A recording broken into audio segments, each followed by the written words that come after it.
homage to Buddha Shakyamuni, homage to Manjushri, homage to all the lineage masters. The supreme, profound, and subtle Dharma is rarely encountered in eons. Now we hear and follow it. May we realize the Tathagata's meaning. To liberate all sentient beings, please give rise to the supreme bodhicitta. Today we will continue with our teaching. Now we are talking about the importance of maintaining quiet and peaceful conduct in our daily lives. What does this mean? We discussed earlier the need to guide our body and mind with mindfulness and awareness in our daily lives and to always speak truthfully to others. This is very important. In our modern world, many people do not speak truthfully. This is a very troublesome issue, especially for those who follow the Mahayana path. As practitioners, no matter whom we speak to, our words should always be reliable and trustworthy. This is the right thing to do. So this is an issue that deserves our sincere attention. For today's teaching, the verse says, "Do not shove chairs and such about impetuously and noisily.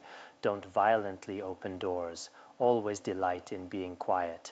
This verse means when we move beds, chairs, stools, tables, and so on in daily life, we should avoid making loud noises. When opening, closing, knocking, or pushing doors, we should not act recklessly or roughly. This is not appropriate. As practitioners who have generated bodhicitta, we must keep our actions of body, speech, and mind pure at all times. That is, we should delight in being quiet. Whatever we do, we should observe our body and mind and avoid acting recklessly as if we are a wild wind. For example, when moving luggage or furniture, such as moving beds or tables to another place, we should do our best to maintain quiet and not disturb others. As we know, if we make noises, regardless of whether we study the Dharma or not, our actions will disturb our neighbors or those living nearby. For example, if someone who is diligent in practice lives next to me, I can barely hear any sound because they are always engaged in hearing, contemplation, and meditation. But if my neighbor neglects study and practice and is caught up in worldly affairs, then it's very possible that I will constantly hear noises from their houses. Therefore, as practitioners who have generated bodhicitta at all times and in all situations, no matter who we associate with, we must always maintain pure deportment, avoid speaking loudly or using harsh or abusive language. Such behavior is very inappropriate, especially when we practitioners are interacting with others. For example, when visiting our teachers or other fellow practitioners, we should follow the guidance of the 50 stanzas on following a teacher, knocking gently on their doors. We should never knock loudly or rudely on someone's door. Even such a small action as knocking on a door can reveal our level of cultivation. Some people bang the door very rudely, shouting, "Hey, are you there? Open the door quickly." So sometimes just through simple actions one can see their upbringing and manners. Generally speaking, those with good moral cultivation act with gentleness and composure in everything they do, and others see them as very proper. Such behavior directly influences others. For example, whether monastic or lay, if our conduct is truly in accordance with the Dharma, it will positively influence others, and they will easily accept our behavior. Sometimes when we see others acting quietly with dignity, gentleness, and composure, we naturally develop faith in them. In the meantime, we should reflect on our own practice. If our behavior is rough or wild, it will directly affect those around us. We can notice this from fellow practitioners. If the person nearby is well cultivated, practicing and reciting daily, they are very quiet except for the sound of reciting the Buddha's name. But not all fellow practitioners are like this. In such cases, I think we should remind others not to make noisy sounds. For example, if our neighbor likes to sing or dance, or if they make loud noises, we should kindly and sincerely remind them not to do so. You can say, "Please try not to make a loud sound every day." Recently, a fellow practitioner was disturbed by his neighbor constantly singing and talking. Later, he knocked on their wall and said, "Could you please not sing and make so much noise?" After his reminder, things improved. Sometimes it is necessary to remind others in this way, because even among practitioners living in secluded mountains, everyone's level of practice may differ. This is unlike in the Western Pure Land, but compared to other cities and worldly people, life in our academy is indeed very pure. However, every monastic and practitioner have different levels of practice. We should always consider others in whatever we do. For example, if we recite aloud or debate loudly, we must consider whether this affects those around us. A wise person not only thinks of themselves, but also of those around them. This is very important. We should not speak loudly in our daily lives. Especially during Dharma teachings, we must remain quiet. Recently, I have heard that some people, while listening to teachings on TV, eat and talk at the same time. This is intentionally creating negative karma. When we listen to the Dharma, we must maintain silence. Even one person making noise can directly disturb many others. In that case, it would be better not to listen at all. When listening to a Dharma teaching, we should never make sounds that disturb others. Of course, the environment in Buddhist institutes and monasteries is different. In the past, when His Holiness gave teachings to hundreds of thousands, the audience was completely silent. This is the attitude we should have when receiving the Dharma. In this way, everyone will benefit. It's inappropriate to chat while listening to the Dharma, as it will be hard to truly absorb the teachings. So, I hope that no matter from which teacher you receive the Dharma, you will refrain from talking during the teaching. Even when attending a study session led by a lay practitioner or monastic instructor, you should show them special respect, for what they share is the authentic Dharma. Only then can you receive genuine benefit. Anyway, we should always enjoy quiet conduct. Maintaining quiet conduct is certainly helpful for our own practice. Khenpo Kumpal mentioned in his commentary on the Bodhicharyavatara that practitioners living in secluded mountains should not frequently come and go.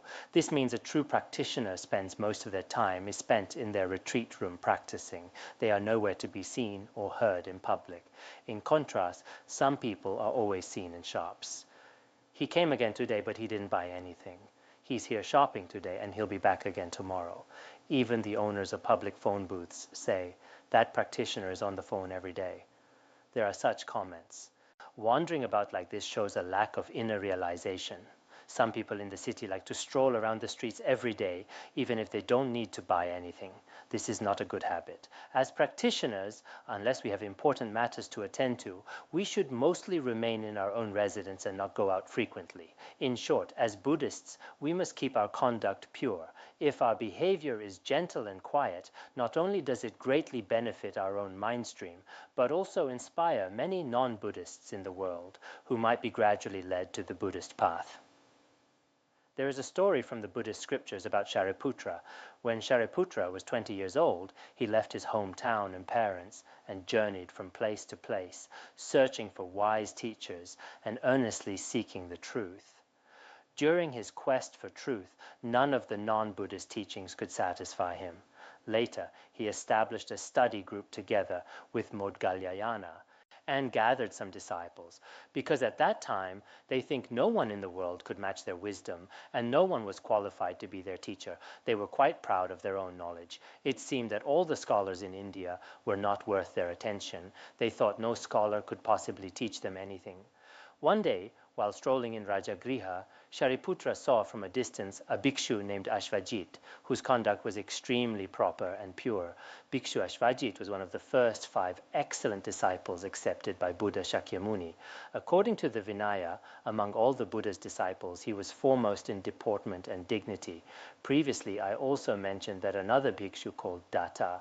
Bhikshu Datta was actually Bhikshu Ashvajit. After receiving teachings from Buddha Shakyamuni, Bhikshu Ashvajit practiced diligently. Later, he realized the 4 noble truths and attained noble fruition.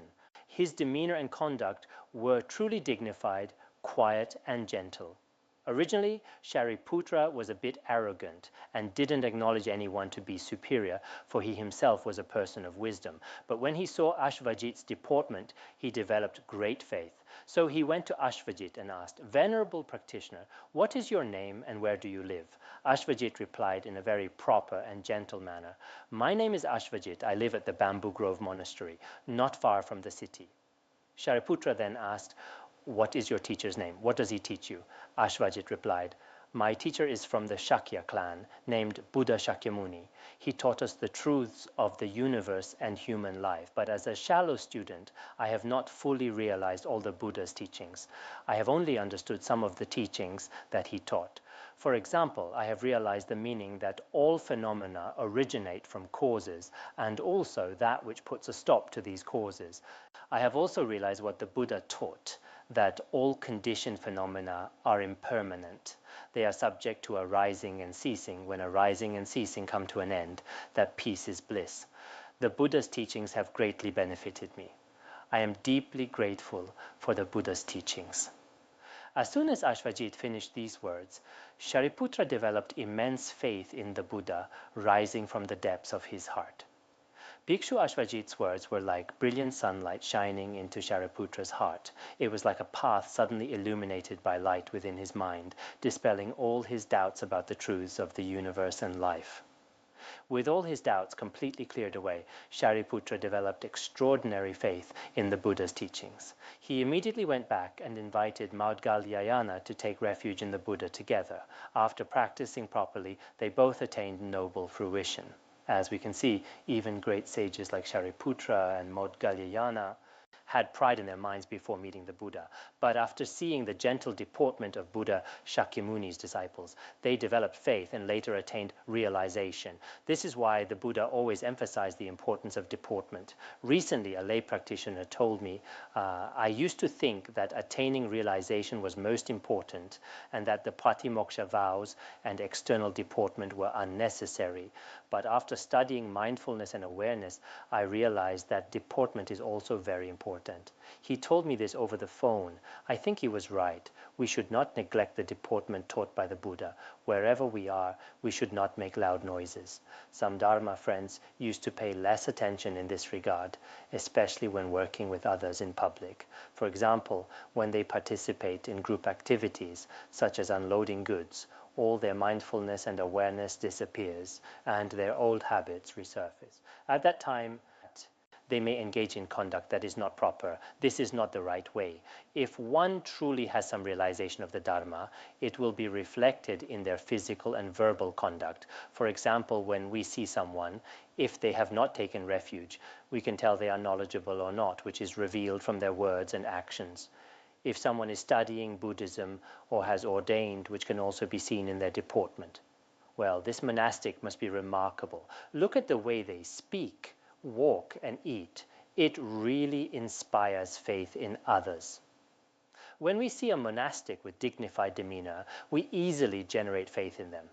In countries like Thailand or Sri Lanka, where Theravada Buddhism flourishes, monastics have always placed great emphasis on deportment. They have always preserved the simple and ancient lifestyle from the Buddha's time. The Sangha's proper deportment and gentle conduct can inspire countless sentient beings. Yet, some people today believe, oh, these are just matters concerning body and speech. They are not very important. Inner realization is what I focus on. As for external conduct, it's not necessary at all. So, their behavior becomes undisciplined, and their speech is careless and inappropriate. In this way, they undermine the image of a Buddhist. So this is not reasonable. We should all pay attention to our speech and conduct in every aspect. Next, the verse illustrates this with analogies. Cranes, cats, and burglars move around in silence unobtrusively to achieve the ends that they desire. The sages always behave likewise. Here, 3 animals are mentioned as metaphors. One is the crane, then the cat, and the burglar. They are used to describe how we should behave ourselves. All 3 of them move quietly and act in a silent and hidden way without any commotion. In this way, each accomplishes its own purpose. As practitioners who have generated bodhicitta and uphold the Bodhisattva vow, we should learn from cats, burglars, and waterbirds. It doesn't mean that we need to learn from cats to catch mice every day. When interpreting metaphors, we should not misunderstand it. As the verse says, the sages always behave likewise. This does not mean we should imitate cats, literally, nor does it mean we should steal like a burglar. The true intent here is clear to us all. His Holiness often cites this teaching and reminds us to always act quietly and properly like those animals. We should not act wildly or behave in an unruly way. For example, it is well known that cranes or other water birds feed on fish in the ocean, rivers, and lakes. Whether they are flying in the sky or hovering above the water, they move in complete silence. Their actions are completely soundless. They glide silently over the water, never startling the fish before catching them. Normally, they make no noise at all while going about their business. As for cats, everyone has seen this as well. Whether on a wall, in the grass, or crouching in any corner, it does not make any sound. Even its walking is very quiet. In the Tibetan regions, there is a saying, when a cat is sitting in a corner, or even when the cat is asleep, its paws are not. Even while sleeping, its paws are always ready to catch a mouse. The cat is always waiting for the mouse to come out. Usually, even the most alert mouse does not notice the cat's whereabouts. As soon as the mouse comes out, the cat immediately catches it. This is how it behaves. In order to accomplish its goal, the cat acts very quietly.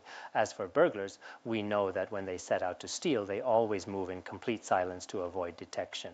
Otherwise, they would be discovered, so they hide and wait quietly. There was once a Chan master named Shi Wu. One time, a young burglar entered his meditation chamber. The master noticed him, and he immediately grabbed him and asked, "What are you doing?" The burglar replied, "I am a thief." "What are you doing here?" "I'm quietly stealing things." "You steal quietly. How many times have you stolen?" "I have lost count. I have stolen countless times." "Are you ever satisfied?" "No. Every time I steal, I am satisfied for 2 or 3 days. Then I am no longer satisfied." Then he asked the master, "What about you, master? Have you ever stolen anything?" The master replied, "As a Chan master, I have not stolen much. I have only stolen once." "Can you teach me how you manage to steal only once and never want to steal again?" The Chan master grabbed his chest and gave him a teaching, and the burglar immediately attained realization. This is a story found in the Chan tradition. Back then, everything was done very quietly. In the biography of Jetsun Milarepa, it says that one night when Milarepa was sleeping, a burglar sneaked in completely silently. He quietly searched around, and Milarepa burst out laughing loudly. He said, "Even I cannot find anything to eat during the day. How do you manage to find food in the middle of the night in a pitch-dark cave?" At that time, Milarepa had nothing to eat at all. The point is, burglars also act quietly to accomplish their own aims. These 3 metaphors all illustrate the importance of being quiet in conduct. As practitioners who seek to benefit all sentient beings, we must keep our conduct pure. Do not think that quiet conduct is unimportant. We must act properly in all situations of our daily lives, whether we are speaking, walking, or eating. If we act properly in this way, our minds will gradually be tamed, which will greatly facilitate our attainment of realization. For this reason, the Buddha always emphasized deportment in both Mahayana and Hinayana scriptures. Whatever we do, whether eating or walking, we must never act noisily or carelessly like some who have never studied the Dharma. Unlike many secular people who have not received this kind of training, we have received Buddhist education in speech and conduct. Sometimes when we see a monastic, simply by observing their quiet demeanor, we know that they have studied the precepts or received the Bodhisattva vow.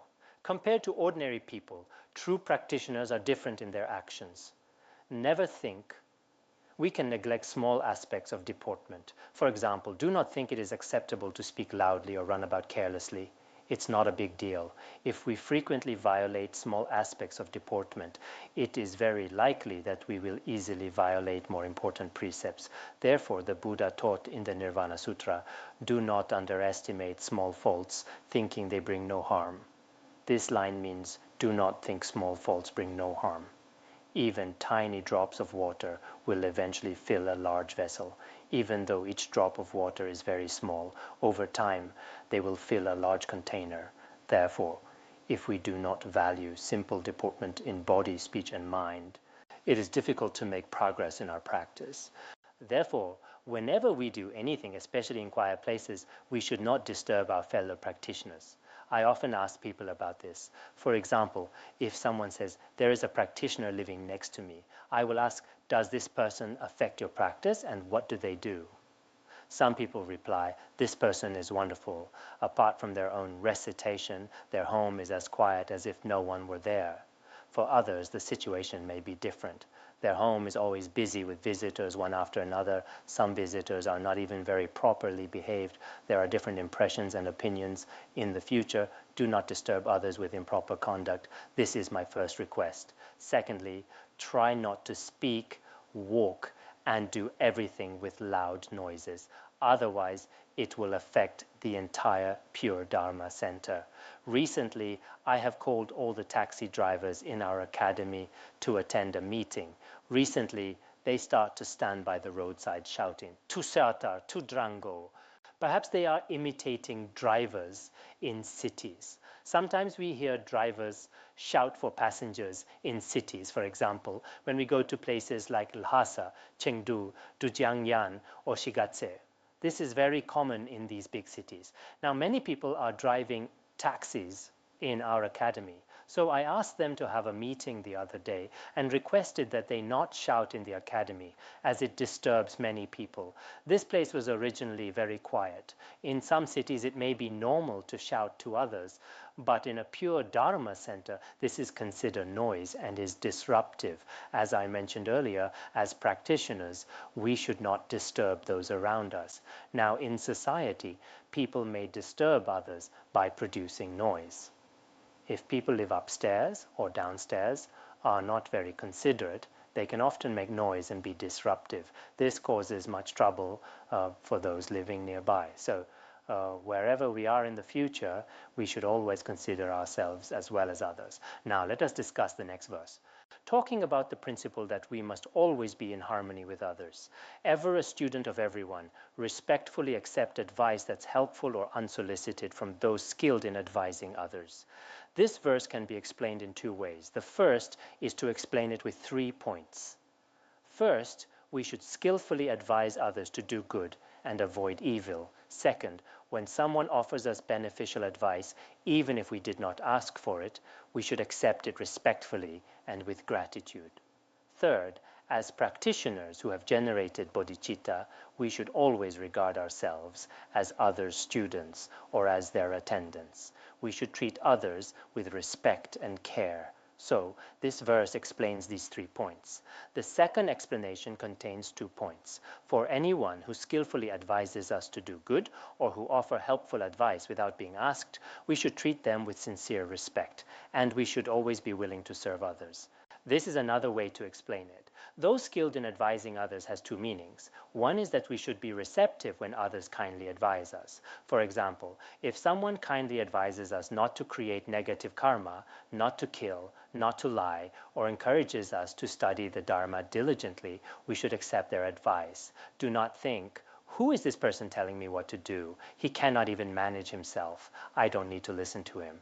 It is not easy for someone to sincerely encourage us to do good, so we should respect them. The second is when we encourage others to do good, we should do so skillfully and with gentle language. If we speak too bluntly, we may hurt others' feelings. This does happen sometimes. In today's society, it is important to use skillful means. Even if we have good intentions, if others cannot accept our words, it is better to find another way to encourage them at another time.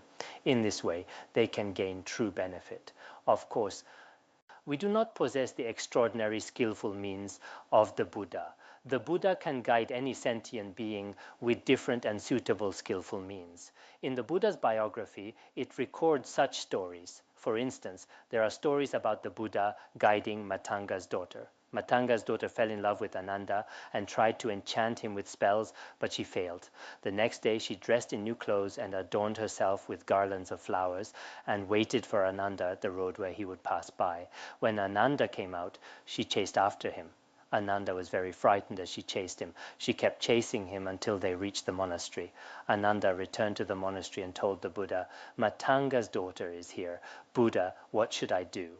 When she arrived, the Buddha spoke to her with skillful and gentle words. He explained that Ananda was a monastic and a practitioner. It was impossible for her to become his wife. But if she insisted, she needed to become a monastic first. Matanga's daughter replied, "In order to be with Ananda, I am willing to become a monastic." The Buddha said, "In that case, you must at least be a monastic for 1 year." At that time, Matanga's daughter felt the Buddha was very compassionate. She thought being a monastic for 1 year should not be a problem. She even said, "I can do it for 10,000 years. This is just my joke." She agreed anyway. For Ananda's sake, she shaved her head, put on monastic robes, and lived as a monastic among the community of nuns. As she lived, she was listening to the Buddha's teachings. After half a year, because of the power of the Buddha's teachings, the fire of her desire gradually subsided. She became more and more aware of how shameful and inappropriate her previous actions had been. Afterwards, she went before the Buddha and repented in front of him with tears streaming down her face. She said, "From now on, I will never trouble Ananda again. I have deeply realized how deluded and foolish I used to be." Through the Buddha's teachings, she gained great benefit and eventually attained arhathood. From this story, we can see the merit of practicing virtuous actions. In this degenerate age, when practicing virtuous actions, it is very difficult to match the Buddha's skillful means in encouraging others to tame their own minds. But it is extremely important that we still strive to use some teachings and skillful means to encourage others to do good. As mentioned earlier, even if someone was not asked but kindly offers advice for our practice and shares some teachings for our benefit, we should gladly accept it. Never think, why does this person advise me? We're not even close. This way of thinking is not reasonable. We should always treat such people with sincere respect. For example, some fellow practitioners are very responsible. They spread the Dharma and encourage others to practice virtue. But others may think they are meddling in other people's business. They wonder why these people keep calling to tell them to study the Dharma. We must never think this way, because in today's world, many people are easily led astray by those who encourage them to do wrong. But it is very rare to find someone who sincerely encourages us to do good. When this happens, we should be happy to accept their advice. His Holiness once said, "You mean, if someone encourages you to practice virtue and abandon afflictions, you should always accept their words." Kalyanadeva also said the same thing. Any words that help to overcome afflictions are, in truth, the blessings of the Buddha. They are no different from the Buddha's own speech and should be praised. So, no matter how others encourage us to practice virtue, we should accept it joyfully and respectfully. This is very important. We should treat such people with great respect and never dismiss them lightly. Regarding the line, "ever a student of everyone," in society we also say that we are public servants for the people. As someone who has generated bodhicitta, we should always be willing to learn from others. As Sakya Pandita said, "Even the wise, though learned, still take the virtues of others." In the same way, even we may be very wise and knowledgeable if we constantly learn from others and regard all sentient beings as our teachers. In this way, our practice will progress and be excellent. For example, among people, there are those who have wisdom, status, and great abilities, as well as those who are ordinary and even pitiable, but we should equally see them as our teachers. If we can keep this attitude, it means our states of practice are truly extraordinary. But nowadays, many people are not like this. They show great respect to those above them, like high officials or leaders, even prostrating before them and doing anything they ask, but they act very arrogantly towards those who are of lower status. This kind of behavior is not right. If we can regard every sentient being as our root guru, this is a true sign of spiritual maturity. As Master Sonhua once said, "I vow to be an ant, willing to live under the feet of all beings. I vow to become a road, so that all sentient beings may walk upon me from ordinary being to Buddhahood." Such teachings are truly extraordinary. We should always examine ourselves to ensure we never harbor any pride, no matter what. As Mifam Rinpoche said, "It is best not to have pride if you possess qualities, as there is no need for pride. But if you have pride but no qualities, this is simply laughable." Therefore, let us strive to be free from pride and to show respect to all sentient beings. Only in this way will our own merit and qualities continually increase. But people in the world today are not like this. With a little money, status, or knowledge, they look down on everyone as if they are the only important person in the world. Their eyes and words always reveal an air of superiority. They always act as if they are above everyone else. This is very unreasonable. The higher one's realization, the humbler and more respectful one becomes in the presence of others. This is very important. Now let us look at the next verse. To all those who have spoken well, say, you have spoken virtuously. When you see someone perform merit, make them feel glad by praising them. This verse says that we should learn to rejoice in all virtuous and excellent words. We should praise them. That was very well said.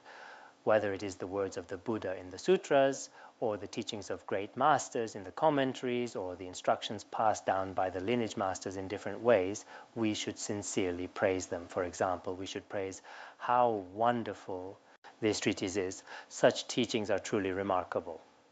When we see a teacher expounding the Dharma, we should sincerely rejoice and praise them.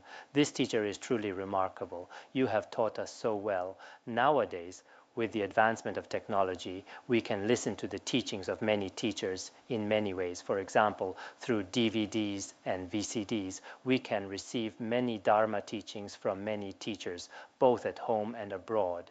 Since they are all expounding the Dharma, we should not develop the bad habit of picking faults or criticizing. Instead, we should openly acknowledge their merits. This teacher's teaching is excellent and benefits countless beings. That teacher's teaching is also very good. That teacher's explanations in their books are also very profound. A wise person is always willing to praise the good qualities of others.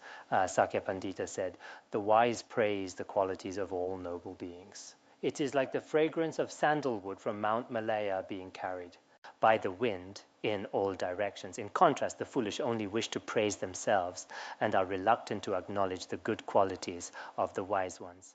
Therefore, when we hear or read virtuous and excellent words from others, we should always praise them. This is very important. Some people say, oh, this teacher is not very good. That teacher is not very good either. Only I teach well. This is not reasonable. No matter which teacher or master gives us teachings, even if it is just 4 lines of a verse, we should feel very grateful for their teachings. This shows that we have a good conscience. But some people are not like this. They might say, our teacher is just average. It doesn't seem as good as mine, but there is no other choice, I guess. But still, it's not very good. That teacher's teaching is also not very good, just barely acceptable. With such an attitude, one cannot receive any blessings or merit from teachings. Instead, the more one learns, the humbler one should become, and the more willing one is to accept the nectar of Dharma from any spiritual teacher or Bodhisattva. They would understand that each teacher has their unique way of teaching, and their teachings can benefit many different beings. We should maintain pure perception toward all of them. When we see others performing virtuous deeds, whether defiled or undefiled, such as making offerings, giving, releasing lives, teaching the Dharma, engaging in hearing, contemplation and meditation, or circumambulating stupas, we should let go of all jealousy and sincerely rejoice in their goodness. For example, we should rejoice, how wonderful that a fellow practitioner has performed a life release today. There was a Dharma assembly with many people attending. They offered lamps there. How inspiring. We should not praise them verbally. Instead, sincerely praise the merit of others with genuine joy arising from the heart. Jealousy is truly destructive. Some people only value their own virtuous deeds, how vast and great my merit is, but they always find fault with the virtues accumulated by others. Such an attitude destroys one's own roots of virtue. As Chakme Rinpoche said in the aspiration to be reborn in the pure realm of Sukhavati, if, upon hearing of others' virtuous deeds, one abandons jealousy and sincerely rejoices, the Buddha says one will obtain the same merit. If we can let go of jealousy and sincerely rejoice in others' merit, we will also receive the same merit as they do. So whenever we see or hear of others practicing virtue and accumulating merit, we should rejoice from the depths of our hearts. If we find it difficult to feel joy, we should try to overcome it. For example, hearing that others have released many lives, or that they have benefited countless beings, while our own Dharma activities seem limited, we should suppress our jealousy and rejoice in others' virtuous actions to benefit countless beings, thinking, may their virtuous deeds benefit limitless sentient beings. For example, a few days ago, during the Sukhavati Dharma assembly, I met some fellow villagers. Their rejoicing was so genuine that even I felt deeply humbled. They said, every day the mountains are full of people turning prayer wheels. The merit of this is truly inconceivable. This event is so perfect. They were sincerely joyful from the depths of their hearts. Once I met a worker near the mandala whose clothes were tattered. This worker was only half convinced by Buddhism, but his heart was very pure. He said, His Holiness established such a Dharma center with so many people engaging in hearing, contemplation, and meditation every day. The merit is truly inconceivable. Though his words were simple and he was an ordinary person, there was something precious in his sincerity, like a wish-fulfilling jewel. Whether as monastics or lay people, it is necessary to interact with others. When interacting with others, we find that sometimes the faith and words of others can inspire us as well. Here, it is also important to mention that whenever we see or hear of our spiritual teachers or Dharma masters who have benefited us, we should always praise their qualities. And when we praise, our words should be sincere. I once heard someone say, I often work for important people. I have to flatter them and praise their merits to their face. That's the right thing to do. I think this approach is not right. Whether someone is important or not, we should speak truthfully about their virtues. Especially when some Dharma teachers expound the Dharma, we should thank them. For example, teachers keep teaching the Dharma for years, but some people not only fail to express gratitude, but even become annoyed. Are you still teaching? Is this teaching never going to end? Will there be a break after this? Oh, still no break? When great masters in the past saw this lack of faith in their disciples, they would outwardly show weariness with the world and even enter into nirvana. There are such stories. Of course, there is no need to pretend or say nice things just to make teachers happy. If you do not truly wish for someone to continue teaching, there is no point in saying, please teach more. Your teachings are so wonderful. As Mifam Rinpoche once said, even for one's root guru, false words of praise are meaningless.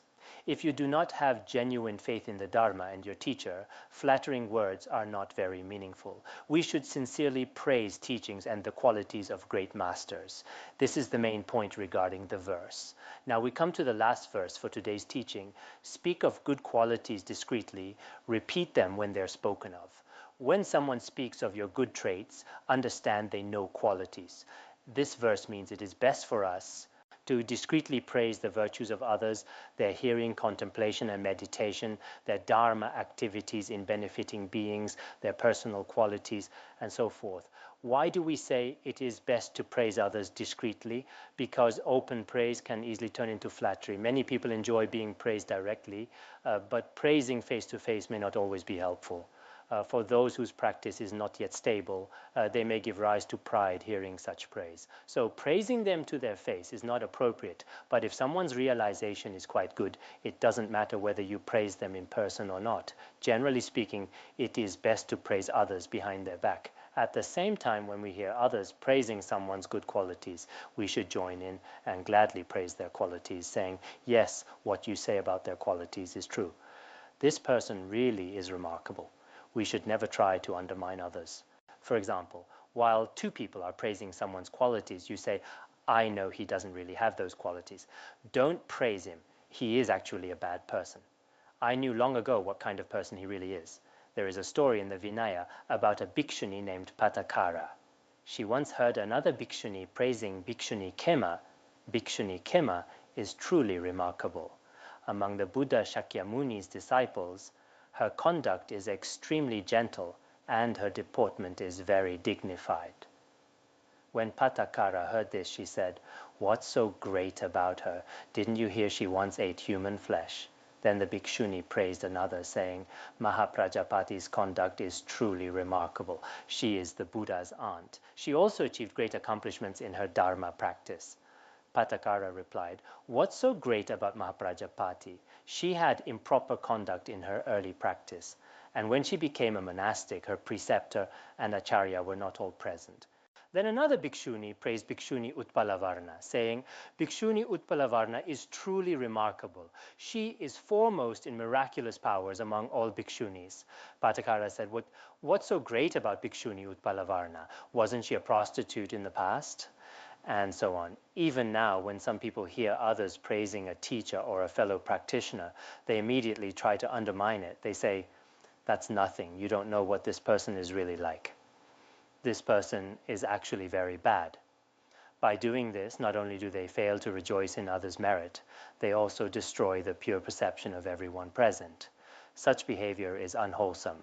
We should discreetly praise others, and when we hear others doing so, we should join in and repeat their words. It is also fine not to repeat. However, some people do the opposite. They praise someone to their face, but criticize them behind their back. For example, when my father passed away, the monastery chanted for him for 49 days.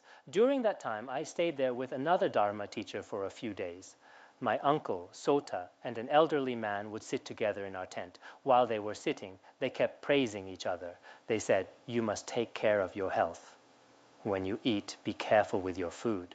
There are such remarkable people in your family. You must never leave this world." They praised each other so much. I thought their relationship was really wonderful and felt great joy for them. Later in the afternoon, one of them was about to leave. They said goodbye and wished each other well. "Walk slowly, be careful, take good care of yourself," and so on. But after one was left, the other said, "That person is really bad. He's really bad." The Dharma teacher with me found this very strange. Just a moment ago, they were praising each other so much, and as soon as they turned around, everything changed. He said, "There is not a single good person in that family. They are all timid." We did not say much in response. It is not good to praise some people to their face and then criticize them behind the back. Therefore, it is best to praise others' good qualities discreetly. When others praise your qualities, you should understand that they are the ones who know qualities. For example, when others praise your practice or say how remarkable you are, you should not be proud, nor should you think you are truly so remarkable. Instead, you should recognize that the person praising you is one who understands good qualities or one who has pure perception and learning. You must never think, "Oh, others praise me, I must really have such qualities." In fact, it is important to understand that self-praise has little real meaning. All right, we will stop here for today.